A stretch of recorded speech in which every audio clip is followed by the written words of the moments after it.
from 0 to 16.4 million. I made about $32,000 that year selling the ebook. The next year I did about $300,000 cash. Then it just blew up from there. That's it. That's all I do. So it's really simple. It's really easy to do. It doesn't take a lot of time. If you were to start again, what would you focus on? YouTube is the only platform that compounds on itself over time, right? I've got some friends that have like 5 million YouTube subscribers. And one of the things that they said to me when I started my channel was,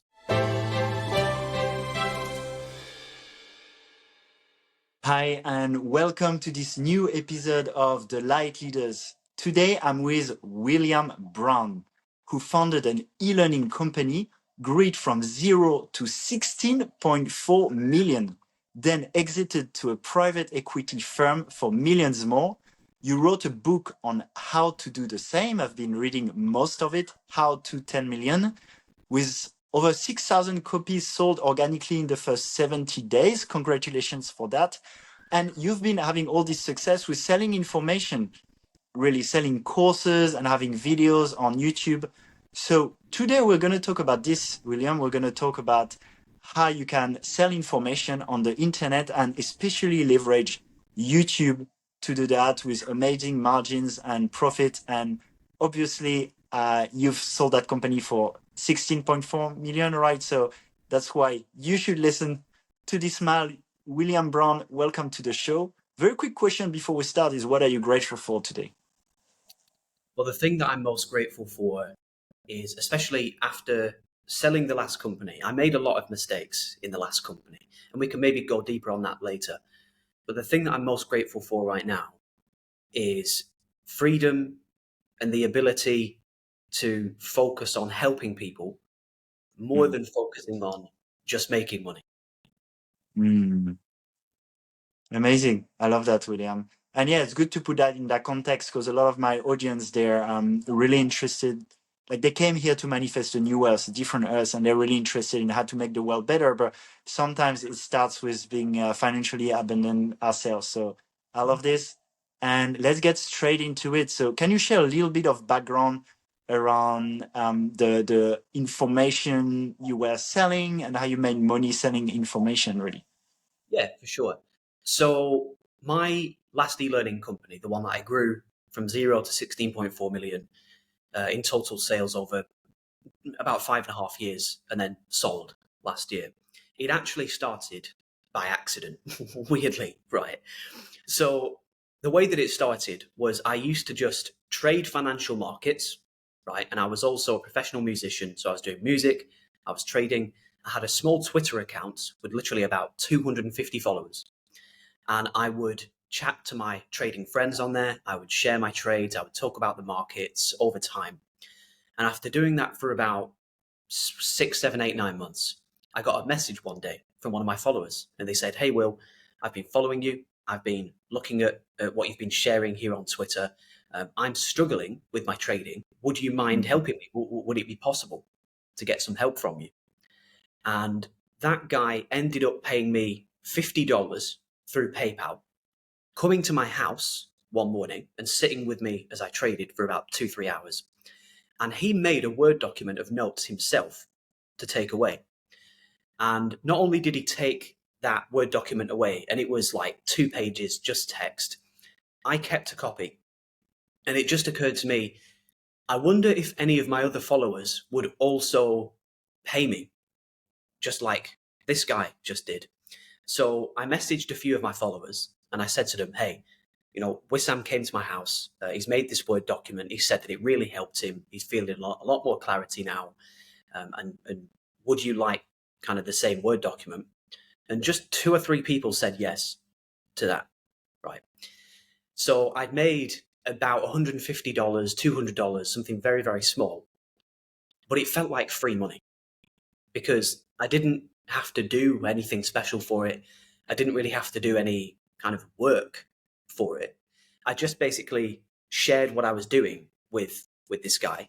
And then he made the Word document, really the product for me, essentially. And then I sold that product to just 2 or 3 more people. And then they started giving me feedback. So one of them said, "Oh, can we put images in there, please?" Another one said, "But what about this thing and that thing and this thing? Can you talk about that in there?" And then these first 3 or 4 people actually helped me to make the product even better, right? And then it evolved from like a 2-page Word document to like a 6-page Word document with graphs and with images and with this thing and with that thing. And then I raised the price to like $100, and then I sold a couple more. And then I made it better and raised the price to whatever, $250, right? And the Mm-hmm. product, the price came up as the value increased and as I got feedback from the market, right? And then it evolved from a Word document to more of a proper kind of ebook, so to speak. Then it evolved from an ebook to a Dropbox folder of training videos and the ebook. And then it evolved into a full-blown online course, right? And that first year, I think it was 2018, it was either 2017 or 2018, that first year, I made about £27,000, right? It's about $32,000 that year selling the ebook, then the Dropbox folder of videos with the ebook, and so on and so forth, right? Now, that was about the same amount of money as I was making from music. So I'd really doubled my income that year, right? And I knew that I was onto something because it was happening very organically. You know, that guy Amazing. reached out, and that was the start of the business by accident, right? And then the customers made the product better, you know. Yeah, I love that. And maybe before you go into the what happened after, I'd love here to pinpoint something I find really interesting that people can learn from is you had a very lean approach, right? You thought about, well, you actually got requests from people of something that was really valuable, and you built from that. When I coach coaches, for example, I see sometimes people who are already thinking of doing that evergreen, complicated online course, and they haven't really tested and worked with the people. So that's something we see also in startups. Is you want to do really an MVP and start really making sure it's relevant to the person before you build something bigger. Definitely. Well, that's one of the things that, well, this is something that I say to my clients whenever someone comes to me and asks for my help. If they say to me, "Will, people have been asking me to help them," that is the golden sign right there. And I always say to them, "You've got something. If people are asking you for help, you have got something," right? And then for the people that you can still start from scratch. You can still start with no customer, and you can start with their MVP and then take it out there for sure. So you don't need to have been asked by other people, but it's a very, very good sign. But anyway, so I've just explained to you there what happened in the first year when it kind of kicked off. And again, I made about £27,000 in cash selling those things that I just covered. And it just occurred to me, I started to realize, right, there are people that need help. They find me on Twitter, and then they pay attention to my content, and then they begin to like me, they begin to trust me, they begin to respect me, and eventually they ask to buy. So I thought, how can I get more of those people to make more sales and make more money, right? So I thought, let me start a YouTube channel, which I started the next year. And all of my tweets are still online. All of the videos on the YouTube are still online to this day. So you can even go back and look at the entire journey, which is quite cool. But YouTube, I used to make videos, and then I would send the traffic to my Twitter. I would nurture it on Twitter, reach out to them in the messages, and try and sell them the education, right? And then that worked really, really, really well. The next year, I did about £260,000, so about $300,000 cash. And then that year, I knew that I had something that year because that was more money than I'd ever seen or made in my entire life ever. That was like my mum's income, my dad's income, my brother's income, half my family's income, probably 7 people's income that I'd made in 1 year, which just was insane. And then I started to take it more seriously then because I thought, wow, this is a real big thing. It's a proper business. It's making multi-6 figures a year.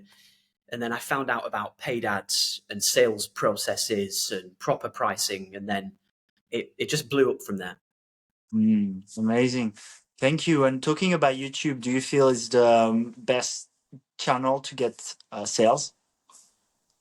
By far, yes. And the reason for that is YouTube is the only platform that compounds on itself over time, right? So if you post a tweet, it'll be lost in a day to a week. If you post an Instagram reel, it will be lost in a day to a week. If you post a YouTube video, it will keep getting views for months and years to come. It's the only platform where content never stops getting watched. And I see every video as a different tool, almost a sales rep, really. You make a video and that sales rep is selling for you for months and years to come. Amazing.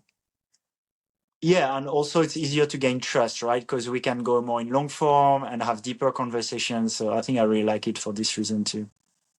Yeah, and again, it's the only platform where you can post an hour video.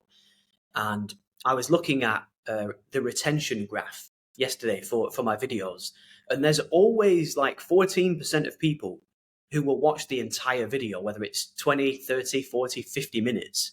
And that 14% of people, those are the people that, will go on to buy from you and form great relationships with you and buy from you again and again.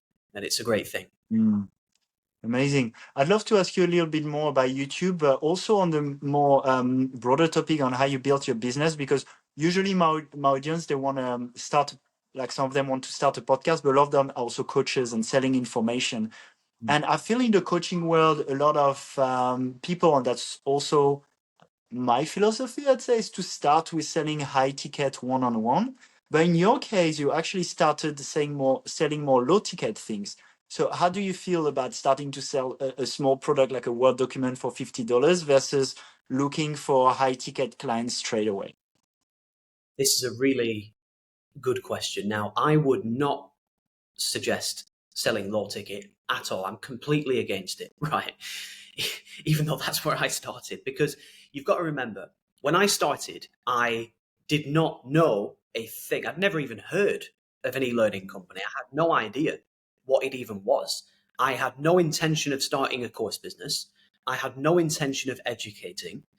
So it all happened by accident, right? And for the first year, 2 years, I was just learning myself using common sense and just thinking about what was working or what wasn't. Now, things really took off in year 3.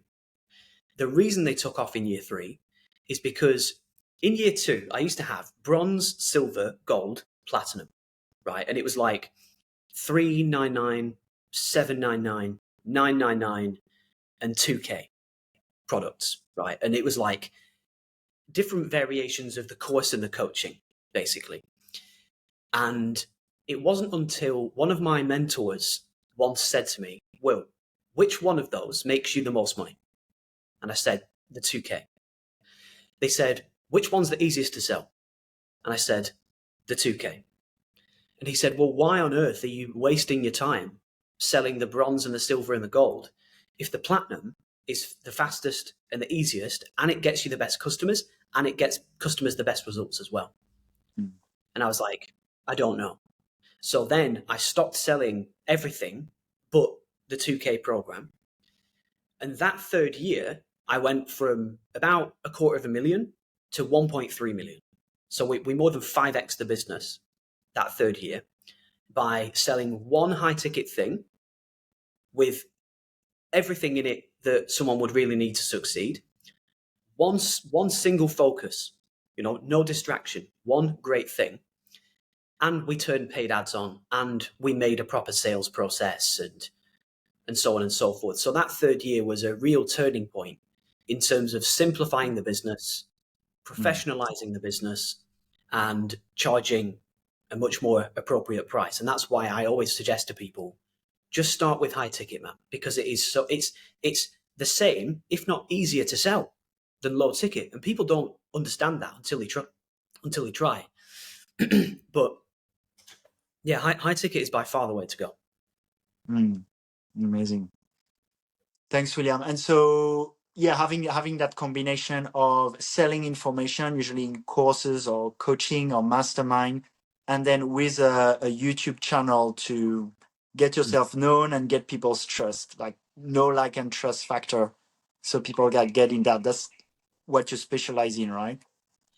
Well, now it is, yeah. So right now in my current coaching business, we're doing about 280 to 320,000 a month cash collected, and it's just from YouTube. It's YouTube videos, booking a sales call, buy the program. Very simple, very lean, 91.2% profit margin. So immensely, immensely profitable. So that's what we're doing now. In the old business, the thing that really blew it up in year 3 was YouTube ads, so paid ads Mm. into a sales funnel, then onto a sales call. So back then it was really ads that blew us up. We were doing organic, right? And we were organic only, just the Twitter and the YouTube for the first 2 years. But it was ads that really Mm. 5x the business. YouTube ads, yeah. YouTube ads. And now you don't do them anymore? So at the moment, we've just turned ads on about 2 weeks ago, 2 weeks last Monday. But this is Instagram and Facebook ads to my book, to sell my book, right? And we break even on selling the book. And then people book in sales calls later as time goes on. Those sales calls are free because we've already broken even on the book. And then those people inevitably go on to buy the coaching program or the mastermind. And that's where the profit is made from that funnel. Okay, awesome. And so if someone is more starting, like one thing I understood from what you shared is really when you focus on that high ticket, it helped blow up your business. And I think people might look at very successful people and they see the book, the podcast, all the channels, all the different offers, and they try to replicate that. But especially when you're starting even more, you want to really focus on maybe that one thing that really works, right? And that one simple funnel. So in your case, now you have the book and the Facebook ads, but if you were to start again, what would you focus on? Yeah. Let me share a story to put this into context. Now, when I sold my business last September. September 30th was the day that we closed. I got the money, and then the private equity firm took over that business, right? And when I sold the business, my goal, my plan was, I've solved money now. I don't need more money, right? I had millions in cash. I owe millions of real estate outright, no mortgages, and I was really set for life. And I thought to myself, what do I want to do now with my time, with my day? I don't have to do anything. I don't have to go anywhere. I'm completely free. So what am I going to do with my time? And I was writing in my journal one day. I was having a coffee and I asked myself a question. If I had all the money in the world, what would I do? And the answer to that question was talk about business. I actually wrote down spend time with people, because I love spending time with people in real life, and help them grow their business and help them learn about business. And I thought, well, that's what I'm going to dedicate the next few years of my life to doing then, just to have fun and just help people with their business, right? And I thought, well, how can I do that? So I thought, I love making videos. I've always loved making videos since I was very young, right? I used to make skateboard videos and graffiti videos and music videos and stuff. So I was like, right, I'm going to start a YouTube channel and I'm going to just talk about everything that I've done and everything that I've learned. So I started the channel and I made one video a week. I still make one video a week now. And that got me attention. That got me traffic. And that brought people to me and built that know, like, and trust relationship, right? From there, if you go to any one of my videos, in the description, there's a link to the Work With Me page of my website. And if you go there, there's an explainer video and a button to book a call. That's it, right? YouTube video, Work With Me page with an explainer video and a button to book a call. Get on a call and I would tell people about how I can help them. And if they want the help, they buy. And if they don't want the help, that's okay. They don't buy. That's it. So to bring this back to your question, if a beginner said to me, Will, I'm great at fitness, I'm great at knitting, I'm great at meditation, whatever it is, I would say this. Number one, start a YouTube channel. Make one video every single week and do not stop. Keep it raw, keep it real. You don't need a fancy studio. You don't need some crazy script. You don't need amazing thumbnails. Just make raw, real videos, one a week. That's step one. Step number two, make a web page with an explainer video and a button to book a call. And then obviously make a calendar thing so people can book a call with you, right? Step three, take the calls and just tell them how you can help them. Get on the call and just have an open conversation, explain how you can help them. And then if they want the help, sell them a high ticket program. That's it. And if you do that in the right way, you will make 20, 30, 40, 50K so fucking easily. So fucking easily. It's child's play. It's so easy. Amazing. And hopefully, as a viewer of the Light Leaders, you'll see me do exactly that with the podcast coaching, right? So I love in those podcasts, rather than just sharing information, making things alive also, because that's exactly what I'm doing at the moment. I'm helping people start their own podcast. And actually, if people look in the description of this video, they can click a link that goes into a calendar where they can book a call with me to see if it's a great match for us to work together on helping people either start a podcast or up-level their podcast. So that's my little promo moment. You can have a look in the description if you want to start an amazing podcast and have amazing guests like this. I look forward to speaking with you. And then we can go back to the interview. I love it. I love it, man. Yeah. I think the only thing I have different is people, it goes straight to the Calendly. So I like the idea of maybe adding like a little video that explains there. But yeah, I'm working with my coach and really keeping it simple, because at first I wanted to like have the school community and do this and do that. But I felt that was a little bit overwhelming. I know you really like Sam Ovens and Alex Hormozy also.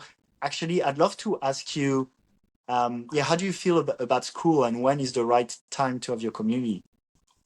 Yeah, well, I am a very big fan of Sam. I was in Sam's Quantum Mastermind when that used to be a thing. So I paid Sam, I think it was $36,000 for a year in his mastermind, and I learned some really business changing and life changing things in there. So all credit to Sam. And school, so for me, I'm not a fan of communities. And for most people, I say don't do it, don't waste your time doing it. I think it's a really stupid thing to do. The reason I think that is because I believe that it is a distraction and that it's not needed. Right now, I just want to add a caveat. Certain offers, community is very important. Most offers, community is not important, and it is a complete waste of time and energy and focus. Right now, to give you an example, let's say you sell fitness coaching. A community is very, very helpful because you want to hold each other accountable, share your progress. So it's very fitting to have a community because it's more of a journey kind of offer and thing that you do in there. Right. On the other hand, for a trading education offer, a community is a really, really stupid thing to do. The reason for that is because let's say that you buy a trading program right now. Well, what does that say? You do not know what you're doing. You are not a successful trader and you are stuck and you need help. Now, imagine if all of those same people were put in a community. Well, it's the blind leading the blind, right? You are asking a question and somebody else that doesn't know what they're doing is trying to answer the question. And somebody else that doesn't know what they're doing is trying to chime in, right? And it's a complete disaster. It's a complete mess. And I've seen quite a few communities go sour, blow up. One bad apple can cause so much damage. Dude, I once saw someone have to issue $120,000 worth of refunds because of a community that went sour. It's very dangerous, man. Very, very, very dangerous. So can it work well? Absolutely. And when it's a good fit, it's a great thing to have. But when it goes bad, it can cause very, very bad damage to your business. I've seen it almost end businesses. And it's just not needed, man. Like, you just don't need a community. Like, why waste your time? And also, you've got to think about it all the time. You've got to moderate it all the time. You've got to nurture it all the time. It's basically a full-time job. And the reason that we start these businesses is for freedom and to help people, right? A community it takes away your freedom, and it actually prevents the help a lot of the time. Okay. Thank you. Yeah, I think, as you said, like community has its time and place for some people, but I would maybe choose and focus on it. But then the approach of like doing community is easy and everyone should start with a community when often people don't really have a product market fit. I think it's generally better, yeah, to start also with this one high ticket. So thanks. Yeah, dude, and it's not easier as well. So people Yeah. think, and this is completely false. People think, especially beginners, that it's easier to sell something for 97 a month than it is for $2 or $3 or $4,000, right? That is not true. It's easier to sell something for $2 or $3 or $4,000 or more than it is to sell a 97 or a 197 a month or something like that. Not only that, right? Low ticket, you get loads of refunds, you get loads of chargebacks. The customers are terrible. High ticket, we've never, ever, in almost 2 years, ever had a refund or a chargeback. I know that I've got a good reputation and a good brand now, but even so, when you sell high ticket, it's a better customer quality. They're more committed. They want to do the work. They're much more all in. It's just Okay. it's easier and better. Okay. I love that. So yeah, so to keep it simple, forget about the community, forget about making things too complicated. You have your YouTube channel, then you have a page where people can book a call with you, and then your high ticket program, and that's it. And you grow that, and we keep things simple. Yeah, and also think of it this way, right? So the more friction and the more steps to get someone to buy, the less people are going to buy, right? Because it's just a lower friction, right? So which one is going to get you more customers? YouTube video to an explainer video to a sales call, right? Or YouTube video to a school community where they can get lost and get distracted and talk shit, then to a VSL, then to a sales call. It's just doesn't make sense. It's just more, it's slower, more complexity, easier to get lost. It's just, I don't know why people do it, man. It's so stupid. Okay. Thank you. And so basically where you nurture the people, because often people say you want to nurture them, like YouTube does that pretty well, right? If you give a lot of value on your YouTube already, you don't really need the school to nurture or the group or the community. You can just give a lot of value on YouTube. So going back to YouTube, actually, what are your main tips on making a successful YouTube channel? For sure. So I'm not very talented when it comes to YouTube, and I don't have a very big channel either. So I'm not like an expert on this stuff. So I just want to kind of preface that. But I have done okay on there. So I've gone from 0 to 60,000 subscribers in a year. I've had like 1.5 million views now across all the videos, which is quite cool. And the way that I've done that is through just making very simple, raw, real, unedited, long form videos. And basically, all I do is I think of a title for the video first, and I put a lot of thought into the titles. And then when I've got a title, I get my iPhone, I put it on a tripod, and I just hit record, speak for as long as I want to talk for, stop, upload. That's it. That's all I do. So it's really simple. It's really easy to do. It doesn't take a lot of time. It takes me like an hour a week, really, if that. And this is that's pretty much my strategy. And I've shared this with a few other clients. So I shared it with a client of mine called Charlie Morgan, and he used it to go from 40K subs to 150K subs in about 4 months. I shared it with another client of mine called Nero Knowledge, who works in the manifestation niche, and he went from 3,000 to about 150,000 in 8 weeks. So absolutely blew up. And it's the same strategy. It's just think of good titles and make valuable, one take, unedited, long form videos, and just be real. Just keep it real with your audience. You know, no contrived big plan. Just keep it real with your audience, and people really resonate with that. Yeah, and I think for you, especially as you already like a savvy entrepreneur, let's say, and you also have that reputation, right? You start the video, you're intentional about sharing. Why would people listen to you? Okay, I've done that, I've done that. So you got that hook also kind of right. Yeah, you could say that. You could say that. I mean, I've I've worked with a few people that have literally started from zero with no credentials, no Yeah. business, and even they've gone from zero to 7,000 subscribers, 12,000 subscribers. So even if you are new, even if you've got no accolades or anything like that, this stuff works. And even, I mean, I saw a video yesterday, brand new channel, one video on the channel, and it was an American woman talking about how she'd like gone broke at 39 years old, and it was like a 40-minute story all about her life. And she'd got, like, when I saw it, it had 93,000 views in 4 days, and she'd already got 5,000 subscribers off one video. No accolades, no background, no product to sell, just a real video. And that's all it takes, man. And even you, I'm not sure whether you saw the 10K per month video that I made last like January, the one that's got like over 500,000 views now. But that one video was my biggest ever video. It's got about 510,000 views completely organically.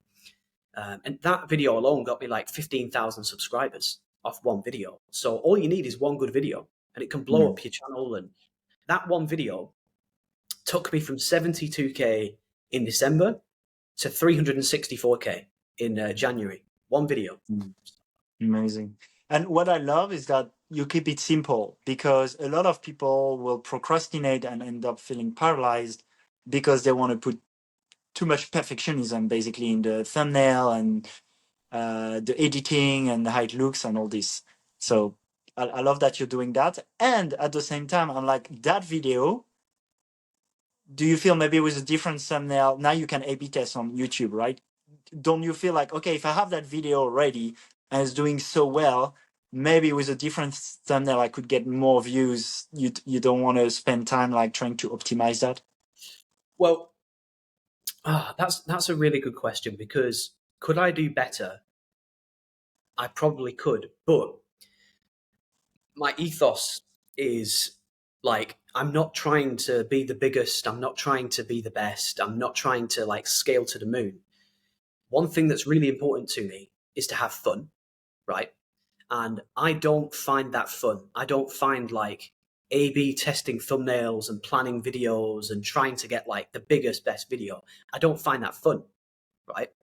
And so could I sacrifice fun to get bigger? Probably yes. But then I'd be sacrificing one of my deepest held values, because one of my biggest values is to enjoy life, have fun, and only do what feels good and keep it real. So, and that's got me pretty far as well. So, Yeah, because then you get the consistency, right? If you have fun, you can keep doing it for a long time. yeah, exactly. And also I thought to myself recently, I thought, if I do 2 videos a week instead of one, I would grow faster, right? But again, could I keep it up? Probably not. Would it be fun? No. So I was like, I'm not going to do it. I'd rather go slower and make less money, but still be here in 5 years than burn out. Yeah, I love that. But yeah, what's the importance of consistency, you feel? Oh, I think it's very important, man. Very, very, very important. I mean, I've got some friends that have like 5 million YouTube subscribers and 2.5 million YouTube subscribers. And one of the things that they said to me when I started my channel was, pick a day, pick a time, and never, never break it. So every single week, same day, same time, and just never break that consistency. And they said that the algorithm rewards you for that. So whether that's true or not, I don't know, but I've never forgotten that. And that's why every Sunday, same time, I just do the one video a week. Interesting. Yeah, because when I look at how I consume on YouTube, like I don't really look for a channel and try every week. I'm more like I feel like YouTube also works a lot with having one or two videos that blow up, right? So sometimes for me, for example, at some point I would do less videos, but each video would be very unique. Like I'd have 3 guests sometimes, and that would be a very unique piece.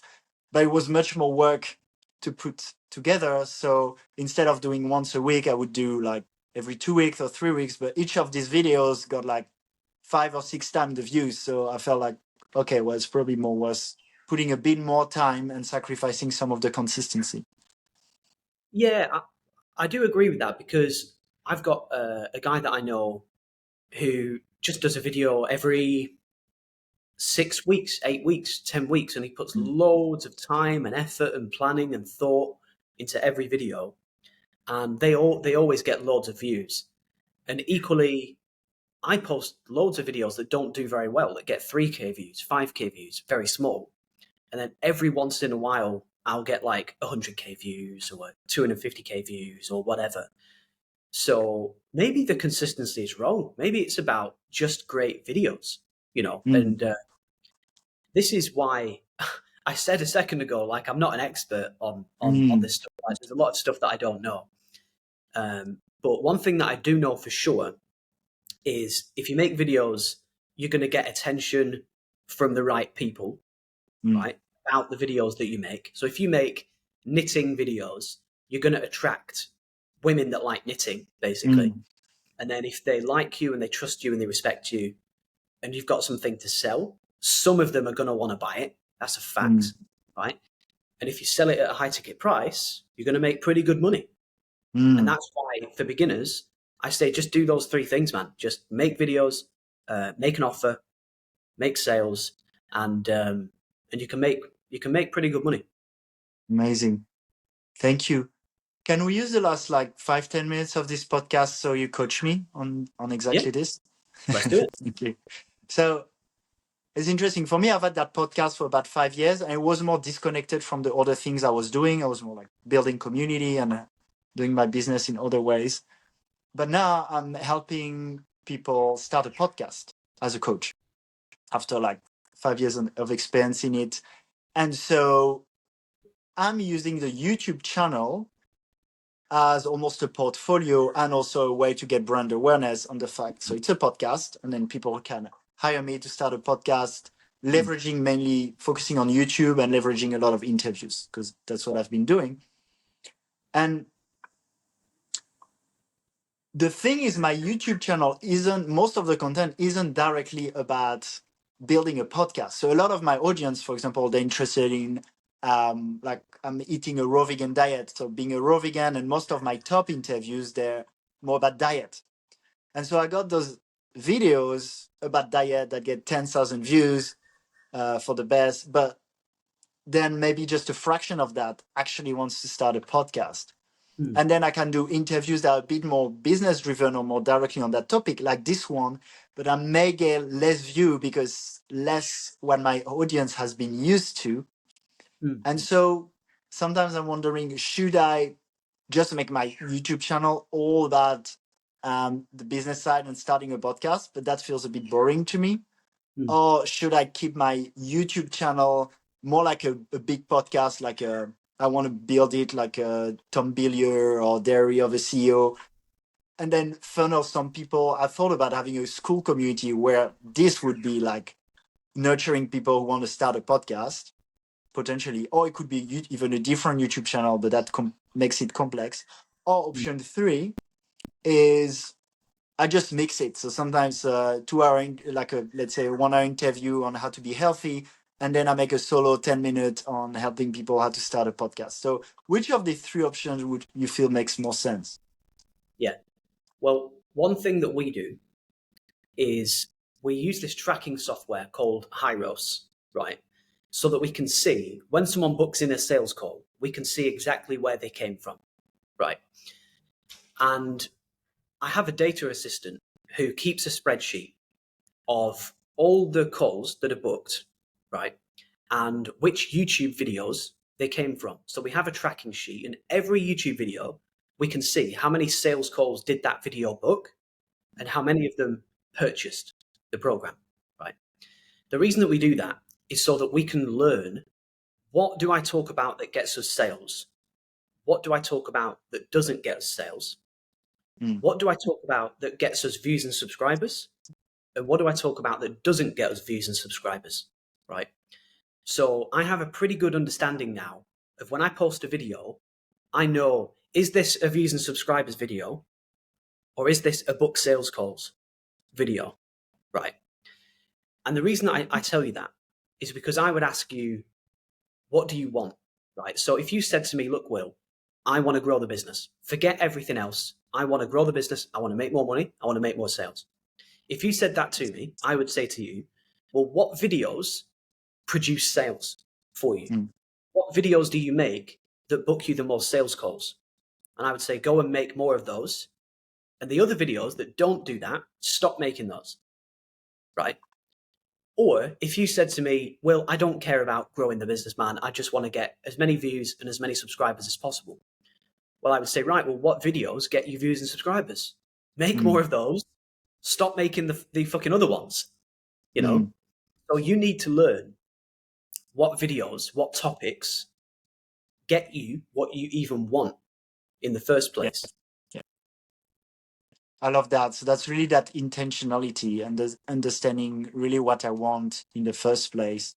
The thing Yeah. is, I want both. Like long term, I really want to have like a big podcast that I feel can influence masses and the evolution of consciousness. And at the same time, I'm really focusing at the moment on my coaching, helping others have a podcast. So that's why I do a bit of both. I think it's fine, but sometimes people say no, you want the same format for all. That's why I alternate some like wide, maybe for wider audience will have more views, and some that are more business driven. But I like the idea of adding some metrics. So right now it's a bit up in the air, but then I could back it up with actual data. Yeah, well, this is something that Sam Ovens taught to me when I was in his mastermind. So he said to me once, he said, what's the opposite of focus? And I was like, I don't know. And he was like, distraction, right? So if you're focused, you're not distracted. And if you're distracted, you're not focused, right? And the reason that we were talking about that is because, again, we were talking about, like, what do you actually want? You know, do you want fame? Do you want just to book sales calls and close sales? Do you want to grow your channel? And another thing that Sam said to me, he said, you can't have it all, right? He said, you can't build an amazing, massive business that's great, as well as getting in the best physical shape of your entire life, as well as building an amazing, deep relationship over here as well. You can't do it all, man, right? And if you try, well, you can do it all, but you'll damage everything, right? Because you've only got so much focus, so much human energy, right? And you can Mm. either put it all there and nothing over here, or you can put a little bit of it everywhere, right? And do everything at 30%, I right? like that. And there's a quote you shared in one of your videos I loved, which was if you don't sacrifice for your dreams, then your dreams become the sacrifice. And when you shared that, I was like, but for example, I still feel like, and I look at one thing that's very attractive with Alex Hormozy, for example, is like he's doing business content. But when you look at him, he's like, I mean, super big even, and he's in what I believe is a beautiful relationship with his partner. So, can't you? Well, I do, well, I mean, look, it's a topic to be debated, and I wish that we had Sam here, and I wish that we had Alex here as well. But I think that you can do each one. So for me, for example, like the first thing I ever did was create a lot of wealth, right? Mm. So I spent all my time, all my focus just on money and buying assets. You know, just making as much cash as possible, buying as much real estate with cash as possible. And then when I sold the business, I was like, that's done now. I Mm. can retire. I can stop. All good. The next thing now is my health and joy and enjoyment and fun, right? So now, like I was saying to you earlier, you know, I stopped drinking alcohol. I started a very strict diet, very good sleep, all of that stuff, and building this business out of fun and enjoyment and just enjoying life and feeling good about Mm. life, right? The next thing that I will do is I'll do the relationship thing, do the children thing, get married, and build a great relationship, right? So I think you can get them all over time, but you can't get them all at the same time, Mm. right? And I think Alex did fitness first and got in the amazing shape first. Then he did maybe business, and you know what I mean. So Yeah.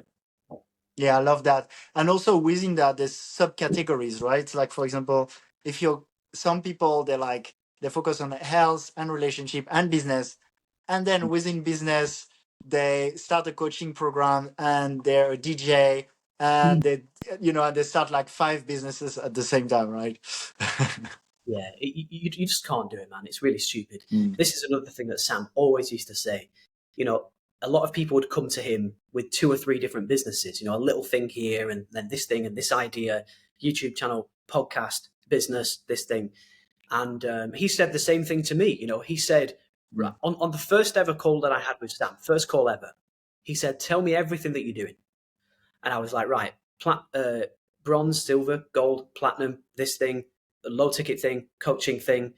And he was like, just do the big one thing, you know, the Yeah. main thing, and Yeah. stop everything else. And I heard him say that a few times to a few other people as well. And he even once said to somebody, I won't name names, but there was a very big American entrepreneur that joined the mastermind. And I was on a call, a group call. Mm. And he said to this guy, you know, tell me about your life. And this guy was telling him all about his life. And he literally said, dump your girlfriend, move city, sell one thing, right? And the guy literally did it. He finished with his girlfriend. He moved to like Toronto or something, went all in on his business. And he ended up making like 27 million over the next few years. And even he says in his videos, it's all thanks to Sam. He literally says, Sam said to me, dump your girlfriend, move city, sell one thing. And it changed his life. So I'm not saying dump your girlfriend. That's not what I'm saying, right? But focus. You've got to focus. Amazing. Amazing. And I'd love to ask you one last thing on the maybe on the personal branding and the funnel almost. Is like I would add something that I'm doing in my funnel is also using the clips from the podcast for Instagram. And also I find it's easy like YouTube, the problem with YouTube is it doesn't have a DM culture. So I find like people can book calls, but just to be honest, I have more like even my call to action 9, the video is actually DM me on Instagram because I find that to me so far there's been a bit of a gap between the YouTube videos and people booking a call. Well, if I have a conversation on them on Instagram or they saw a clip, then we have a few exchanges, and then when I'm like book a call, it's just a little bit easier. So do you recommend also having another platform that like Instagram that's a little bit more DM friendly? Yeah. So what we're talking about here is friction. So usually when someone's brand new, I say to them, YouTube video to an explainer video to a call, right? A VSL in the middle. And the Mm, VSL is to get the person ready to buy, mm, basically, before they get to the call.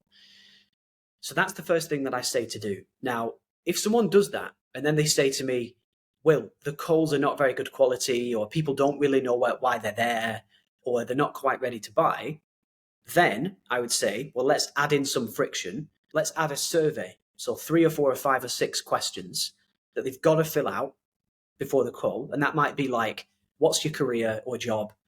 What's your age? How much money do you make? What problem do you want my help solving? So then you can vet them before the call, and that usually solves the problem. If it doesn't solve the problem and there's still calls are not good quality, then I would do all of that and set them before the call. So when they book, call them. Hey, first name, I saw that you just booked in for a call on Monday. I just wanted to reach out and just say hello and introduce myself and just have a little 10-minute conversation. What's the problem? How can I help you? So on and mm. so forth. And vet them before the call. Right? That's a great way to do it. And then you're going to end up with only really great calls, and your close rate is going to be sky high. Mm. Okay. Thank you so much. So no Yeah, no. really need for that Instagram. I mean, really, Instagram is the setting call, but in Yeah. text, really, isn't Yeah. it? Like before. So it's the same variable, but instead of, you know, fill out the survey, then call them. It's basically speak to them here, then just do the survey and the call. So it's really the same thing in a different way. But for me, it's faster and a bit easier and a bit nicer to have someone call them. And it's a bit more human as well. It's nice to have a human conversation rather than just text on Instagram. You know what I mean? Fair enough. On Instagram, I use the voice notes also to give them more human touch. But I hear you.